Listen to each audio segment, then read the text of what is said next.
So yes, in the 1920s, it seemed like everything was going fine economically for the country, right? Especially for the super wealthy. But as we get to the end of the 1920s, things are going to go terribly wrong as we enter into the beginning of the Great Depression. All right. All right. So before we talk about the Great Depression, let's talk about the president at the time when the Depression strikes. So in the election of 1928, we're going to see the election of the new president, Herbert Hoover. Okay. And Herbert Hoover did not support government intervention in the economy. He believed in something called associational action. And in associational action, basically the idea was that private organizations would be in charge of regulating business and providing welfare for the poor. Okay, so for example, like businesses would regulate themselves, right? When we say private organizations, I'm talking about like privately owned businesses, right? They would regulate themselves, and charities or the community would help to provide aid to the poor. Government should not intervene in the economy, right? This is Hoover's mindset. So keep that in mind as we enter into the Great Depression. So one of the things that leads to the Great Depression, it's not the only thing, but one thing that does lead to it is the crashing of the stock market in 1929. Okay, so this happens on Black Tuesday, October 29th, 1929. Actually begins the week before a little bit as the panic starts to rise. But basically what happens is, remember we were talking about how stock prices were super high, everything was going good, the price of stocks just kept going higher and higher, higher and higher. People were making money, people were taking out loans to buy stocks, and everything seemed okay. But as we get into 1929, and the prices of stocks start to fall a little bit, and rumors start going around that, you know, maybe these stock prices are going to really drop. All of a sudden, people start to panic.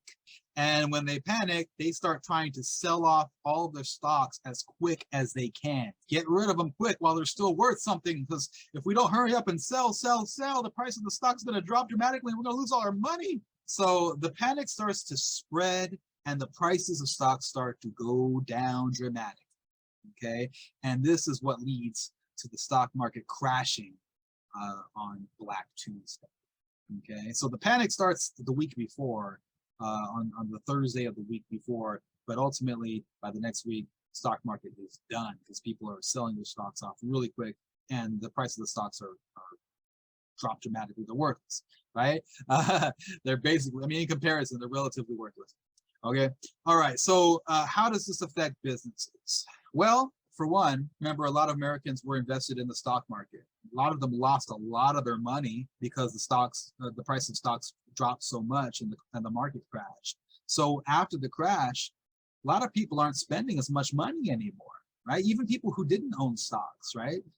They're just like, whoa, it's a bad time in the economy. I'm going to hold on to my cash and save up. And I'm not just going to go out and buy a dishwasher or a radio. I'm just going to get food and the things I need, right? Pay my bills, right? And so people are spending less, which means that demand drops for a lot of different products, okay? So the decrease in spending from the public is going to break businesses. They're going to have to close down because people aren't buying their stuff anymore. They're not making a profit. And for those who stay in business, they have to either lay off their workers if they can't pay them anymore, or they have to cut the wages of their workers. All right, so now that people are out of work, right, you're starting to have massive unemployment. People don't have jobs, or if they do have a job, their wages just got cut. So that's going to decrease their spending power, and so that's going to lower demand even more.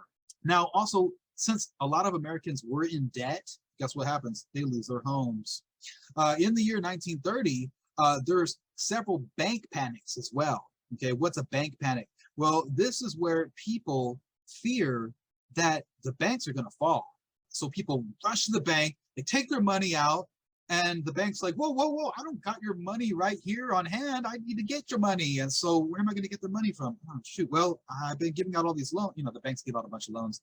And so the banks have to call in their loans, right? They're like, okay, hey, we need you to pay this loan back like right now because we need the money because people are demanding that you know, they want their money out of the bank. We got to have the money. You know, where's the money coming from? We need the money. You got to pay back your loan. Okay, you understand what I'm saying here? Because like you know, like I said, a lot of people were taking out loans from banks in the United States. And it's not just people, but other countries, foreign countries also have massive loans from banks. And so the banks are like, we need to get paid for these loans like right now, right? And we don't want paper money. We want gold like right now. Okay, so like the banks are calling in all their loans so that they can pay people their money because people are trying to pull their money out of the bank. Anyway, this whole process, the bank panics are going to cause a lot of banks to just go out of business, right? And so this is also going to have a dramatic effect on the economy and contributes to the Great Depression as well. So as I mentioned, a lot of people are going homeless. They're losing their homes, right? They're not able to pay their mortgages or their rent, right? And so you got thousands of people who are forced to move to these makeshift shanty towns, right? You know what I mean? Like living in shacks or tents, and these are known as Hoovervilles, right? So they're like, you know, little like homeless communities, right? And they're calling them Hoovervilles because they're blaming President Hoover for not really doing anything to remedy the Depression. And so you got people doing mass public demonstrations, right, all over the country who are calling for jobs, right? They're like, you know, asking the government to do something, right? You need to create jobs, or you need to give direct financial aid from the government to the people, right? The people are calling out for help. I mean, you got people standing in bread lines, waiting for free food, right? For food relief.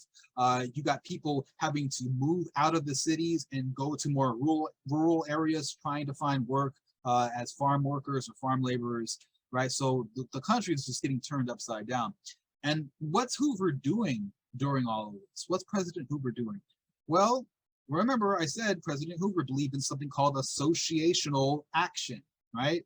Where private businesses and worker organizations or unions are going to come together to try to stabilize the economy, right? So that prices don't keep falling, or to provide jobs, right? He's depending on businesses to provide jobs for the people rather than the government intervening in the economy. And you know, a lot of businesses did come together with unions. You know, the government was calling together these commissions where they would come together and try to decide what could be done to try to stop the Depression, but it was unsuccessful. I mean, there's only so much aid that a charity organization can give to people to help them during a Great Depression like this, right? So the idea of private organizations stopping the Depression just wasn't going to happen. He's also going to support the Smoot-Hawley tariff, right? You know what tariffs are? They're import taxes, okay? So that means goods that are coming in from other countries are going to have a high tax. It makes them more expensive, okay? So he's putting this tariff on international imports, and other countries are like, oh, whoa, the United States has a big tariff. They just passed a big tariff in 1930. We're going to pass a tariff too, right? And so if all these countries have big tariffs and imports cost a lot of money, that's going to decrease international trade, right? Because people aren't going to be buying the foreign products. Eventually, Hoover is going to have to change his ideology, and he does, right? He starts to move away from associational action, and you're going to see him promoting several acts as we get into 1932. Let's talk about a few of them. You have the Reconstruction Finance Corporation, which is created, and basically this corporation is there to provide government loans to various different corporations that are struggling during the Great Depression, right? So if a bank is about to close its doors, it could maybe go get a loan from the Reconstruction Finance Corporation.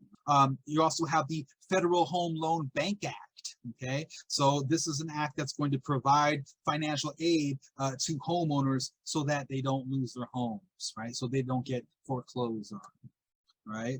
Then you have the Emergency Relief Construction Act. Okay, and so this is a big one because it's going to put $2 billion, it's a lot of money at the time, $2 billion is going to be put towards public works projects. What are public works projects? Well, these are basically construction projects that are sponsored by the government. Okay, and so the Emergency Relief Construction Act is going to put $2 billion, and it's going to give $2 billion to the states, distributed throughout the states, and then the states are going to sponsor construction projects, and people are going to have jobs. That's the whole point. Okay, and so yes, now Hoover is using the government to try to stop the Depression, putting money in towards providing jobs for people or providing financial aid or relief to people, and so you're seeing him start to move in a different direction as we get into 1932. Okay, so this is just the beginning of the Great Depression. It's going to continue to go on through the 1930s into the 1940s, and we'll talk about that a little bit more next time.